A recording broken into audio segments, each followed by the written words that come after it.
अलक्ष्य लक्ष्य लक्ष्य पाप लक्ष्य सार सायुधं ततस्तु जीव जन्तु तन्तु भुक्ति मुक्तिदायकम्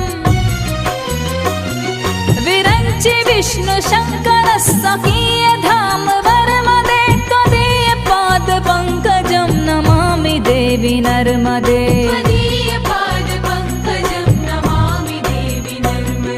नमामि देवी